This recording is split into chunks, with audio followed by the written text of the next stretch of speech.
it has demonstrated his unfitness. The fact that he presents a vision of this country Yes. that would take us backward. Let's talk about America. The Vice President Kamala Harris, running for president with her running mate Tim Walz, are going to be sitting down for a sit-down interview with CNN in a few hours. There's been a lot of pressure on her to do that, and it is happening.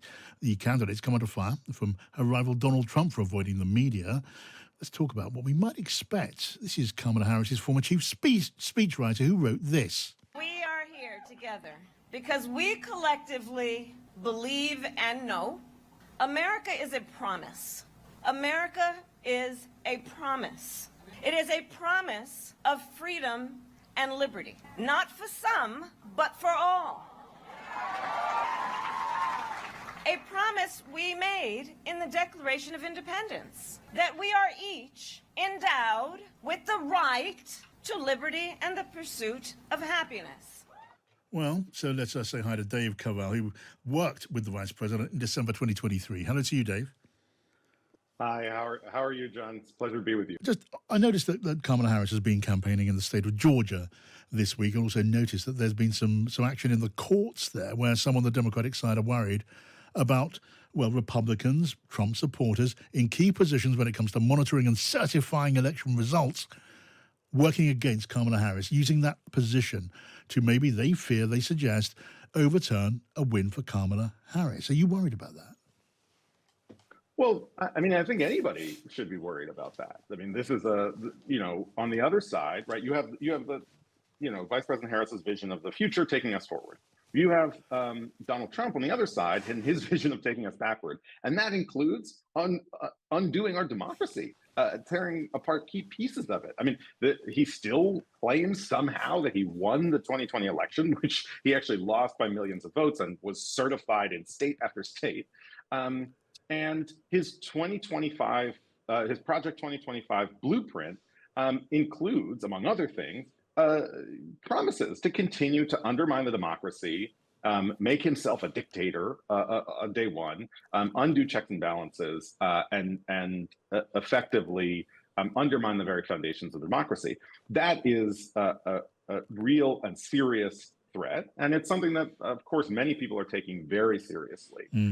There are many lawyers who have been engaged to make sure that that does not happen, and that voters have their votes counted and can rely on that being the case. Yeah, I imagine that's going to be a theme of the coming TV debates as well. Interested to see where the balance is struck between warning of Donald Trump as a threat to democracy and just mocking him, making fun of him. We'll see the way that Kamala Harris plays that. I'm going to a story that's been breaking pretty much while we've been talking. It's in a sense, it's probably a question you're going to welcome as a Democrat, but it's an interesting one. I mean, Donald Trump was in Arlington National Cemetery a couple of days ago, which is it's a revered cemetery for military American veterans. And Donald Trump was pictured there, smiling with his thumb up in that campaign style, criticised for that demeanour. And there was a bit of an argument, we know this, between Trump staff and some of the army on duty at Arlington. And they told him this has got to be a place, the army personnel said, you don't campaign in Arlington.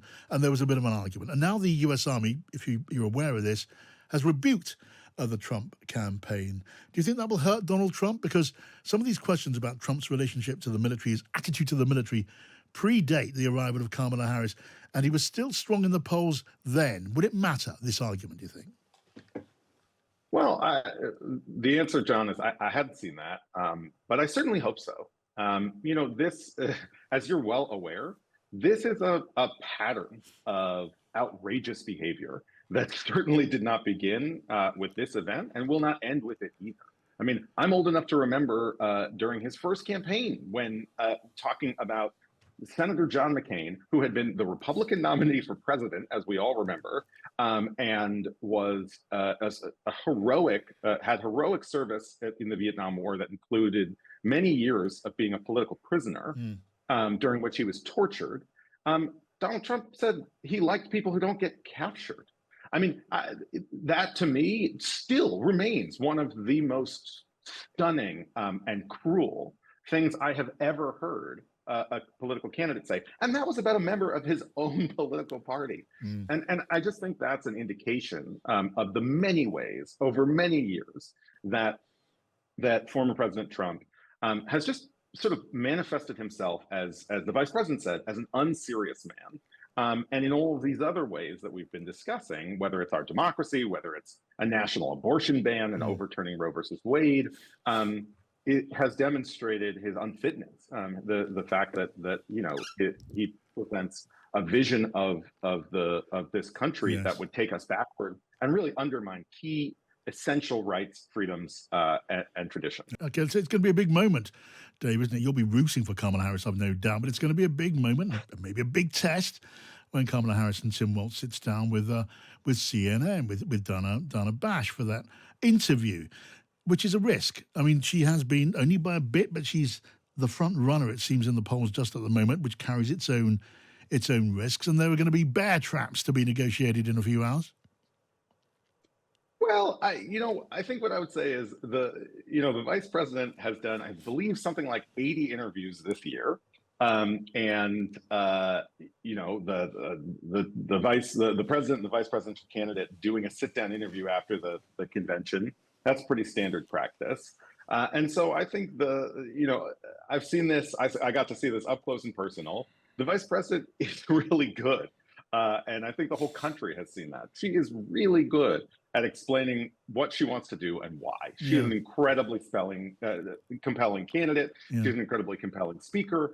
And I expect, this interview this evening to be no different, and for her to really clearly lay out the contrast in this election. And yet she has something of a reputation for being a little bit uncertain, put it that way, when it comes to speaking impromptu, without an auto cue, without a script to work from. When it comes to speaking off the cuff, that is a part of her reputation. You can't deny that, Dave, can you?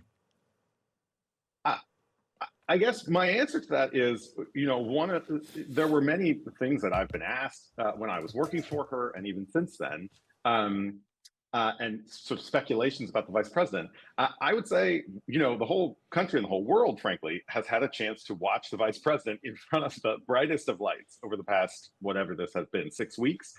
And look at her performance. Look at what she has done. And this has not just been unscripted speeches, which in my opinion, she has knocked out of the park, to use an American expression. She has been absolutely incredible, and her speech last Thursday, I was there for in Chicago at the Democratic National Convention, was incredible. But she's also been so good in every other format. I mean, I just think I had been telling people all along that the vice president was an extraordinary vice president, and would be someday an extraordinary presidential candidate and president. And I think that's what we've seen over the past 6 weeks. Okay, look, you're being very, very supportive, and I completely get that. I can see where that support is coming from, where you're concerned. But I mean, will you concede maybe that your heart's going to be just a little bit in your mouth when she faces tough questioning, because there will be tough questioning from CNN on such things as, price controls, controlling grocery store prices. She hasn't explained how that's going to work, or limiting the terms on which Supreme Court justices serve. She's said to have given such an undertaking privately. Hasn't been asked about that yet. These things there's potential there to come unstuck. Well, and look, you're absolutely right that there are going to be tough, serious questions. But I think what I would say is the vice president is uniquely well suited to answer them. So I'm not nervous at all. I'm excited. I mean, the vice president has been, I say she's been under the brightest of lights for the past 6 weeks. The truth is she's been under the brightest of lights for the past 4 years. And even before that. I mean, she was a senator from the largest state in America, and that state's attorney general before that. I mean, this is somebody who is as well tested, as well seasoned, and as proven a leader on really every one of these issues as anybody in America. And I think that is why I'm excited to see her describe what it is that she wants to do as president, why she's running, and hear from, hopefully the next vice president in Tim Walz as well. I really think that the two of them offer such a compelling vision for what this country can be, how it can support the middle class, how it can protect and expand people's rights and freedoms. And that, I think, is what people are responding to and hungry for. Where Kamala Harris has shifted her position, because she has, since running for the nomination back in 2020, to becoming the vice president under Joe Biden, and then softening some positions here and there, maybe moving more towards the center. She has become, let's use the word flexible. She's compromised. What does that mean for you? Does that mean that she's, I don't know, willing to give way on principle? Does it mean that she's practical? How would you describe it? Well, I mean, look, I think that it's interesting. I'm not sure that I can agree with your characterization, in part because, for example, her work on housing, reducing housing costs and helping people purchase homes. That was one of the centerpieces of her economic remarks a couple weeks ago. That's an issue that she's been working on for the better part of 15 plus years. I mean, when she was Attorney General of California, she stood up to the big banks during the mortgage crisis here in the United States and worked on a homeowner's bill of rights. And so, that to me is actually completely in keeping with who she has been as a leader in political office, and completely in keeping, as she mentioned herself, with her family's history, growing up in a working class neighborhood in Oakland, California, with a working mother who raised her and her sister, and had to save and scrimp to purchase a home finally after being a renter. But she is willing to compromise on principle where required.